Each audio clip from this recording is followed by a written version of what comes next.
Hi, welcome to Monash University Health and Physical Education Proposition Conversations. In this video, we'll introduce you to the key idea of focusing on educative purpose and provide you with in-practice examples. So for me, focusing on an educative purpose is about three things. And now, the first of those things is valuing ourselves as a profession. We have inherent educative value and educative learning opportunities across health and physical education. That means in a school context, we're important. Beyond we're important in a school context, we're also important in a life context. And I think when we start to take ourselves seriously as a profession inside those school settings and outside those school settings, this educative purpose will move beyond what we do in our classrooms and out into the rest of the school communities and the rest of society. Focusing on an educative purpose is fundamental to the idea that we're inside a school and an educational setting. It kind of makes intuitive sense that we would have an educative purpose because we're in a school setting and that's what we do as professionals in that setting. However, I think over time, particularly the physical education side of health and physical education has been rather guilty of rolling out the ball and expecting learning to just happen. And perhaps for too long, we've relied on an assumption that learning is occurring, and we've relied on an assumption that we make a difference educationally. The reality is, often we don't really know what kind of impact we're having and whether somebody has progressed from here to here as a result of our teaching. So I think having this explicit focus on educative purpose sort of sharpens the pencil a little bit and makes the profession take stock of what it is and starts to recognise that it is of value, but we need to do more to make that value explicit and clear. The second feature of a focus on educative purposes for me is the notion that the field, or as a discipline, we're moving towards the holistic development of young people. That we're not just thinking about them in our 60-minute class that they come to, or our unit that they work, or the term or the year that they're with us, but that holistically we're developing and supporting a young person for the entire career life that they have in a school setting. So what that means is that everything we do needs to be developmentally appropriate, it needs to be sequenced, and it needs to be targeted towards the specific needs of the young people at those specific times. A young person in Year 7 is going to need quite different things and quite different support than one in Year 9, 11 or 12. So this focus on the holistic development, and I guess a more pastoral role that the discipline and the educators in the discipline can play, is a neat idea to be thinking about a focus on educative purposes. We don't want to be the second cousin to the more important units. We want to be the most important unit, and if we're going to achieve that goal, we need to represent the learning that occurs as a result of our teaching in those settings. So for me, an educative purpose is not about keeping them busy, happy and good. It's not about maintaining class order and making sure there's lots of activity. It's about what is the impact of what we do and accounting for that impact. So I think that's one of the most important things we have to think about when we think about an educative purpose. So the third feature of a focus on educative purpose for me is related to the other two, and that is around this notion of a futures orientation. Having everything that we do combine and meld and mesh to create, I guess, in some kinds of ways, a physically educated or a HPE influenced young person is having a vision of what we want those young people to look like at the end of school, at the end of Year 7, when they're 21, when they're 35, when they're 50, when they're 80. So this focus on educative purpose is about thinking about the future and the kinds of influence that we can have on young people's lives as they move into their futures. Now, what I'll remind you of is we may never actually end up knowing whether we've had those influences.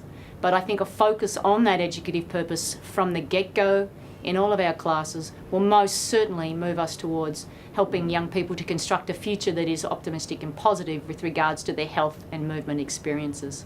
So one of the ways we can ensure we're meeting an educative purpose is to actually use appropriate assessment tools to support what we're doing, and so that the learner has an appreciation of the journey, the educative journey that they're on. We should be able to know where our learners are at before we start the teaching process. And that involves gathering some data, gathering some evidence. It doesn't have to be complicated or extensive. It doesn't require large tests, but it's just a matter of, let's brainstorm what we know about this topic and gather that data initially. We should know where we want to get to, and that may be based upon that information we collected initially. And that helps us establish our goals for learning and sets objectives and gives us a sort of a direction. We don't want to be rudderless in this process. The example that I'd like to give around focusing on educative purposes, beyond the idea of setting great goals, which I think is a fabulous idea in and of itself, is based again from an observation that sometimes I find I don't know where my students are at all the time in my teaching. And so through processes of reflection, I've started to identify the opportunity for me to be asking questions about young people about, am I actually fulfilling the goals, outcomes and objectives that I have in my teaching? So my focus here is going to be on about being really explicit about the educational outcomes or the intentions of what we're teaching, and then as a teacher practitioner reflecting on them. As we're going through the process, we need to be able to use formative assessment to work out whether or not we're on the right track and whether or not learning is occurring, or whether or not we need to readjust things and recalibrate along that learning journey. It also makes explicit for the learner their own education and their own learning that's occurring, and they can see value in the hard work that they're undertaking to achieve that end goal. So to me, that's kind of a basic thing, but I don't think we've done that very well. So how are we mapping out that learning process across a day, 5 days, 5 weeks, a semester, and even think about 20 years from now, what are they going to be able to tell you that they learnt in your health and phys ed class? I think a lot of this focus on educative purposes, it's a two-way street. I think we go down one side of the street and we think about what it is that we want to set up the front in terms of the intended outcomes. We're very explicit about them. We're explicit at the start of our teaching sessions or units or years, but also at the start of every week that we teach, or every day that we actually teach, or every lesson that we teach.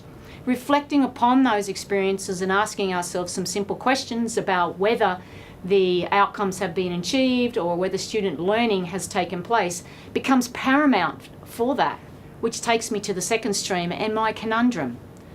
I'm never really sure whether all of the kids in my class get what I'm doing and understand what I'm saying. So I think one of the key features of being a teacher that's focusing on these educative purposes and thinking about a futures orientation is to be able to reflect upon your own practices in order to improve them, but to do some little sign marks along the way, and some summative assessment activities might be able to help with that.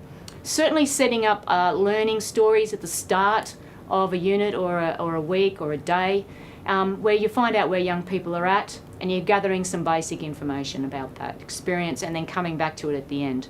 Might I also suggest mid-semester, mid-year points where we might be able to do some 1-minute essays, some clickers, show of hands, heads down, thumbs up, any type of little activity that's telling you as you walk out the door that they got it. So that would be my basic tips here as an educator, but certainly to be continuing to think about your educative purpose and using your students as a lens to gauge whether you're actually moving towards it. Let's move away from this idea of 3 to 4 week cycles of games and sports that just keep everyone happy and engaged. Let's not just, if it's raining, whack out a game of dodgeball because it's the only thing I can think of. Every activity we do, everything we do in a school context should have an educative purpose. What are they going to learn as a result of this particular investment in time? So have a think about how you're going to account for this educative thing that we do as professionals, and how are we going to report that, and how are we going to speak back to the young people we're working with.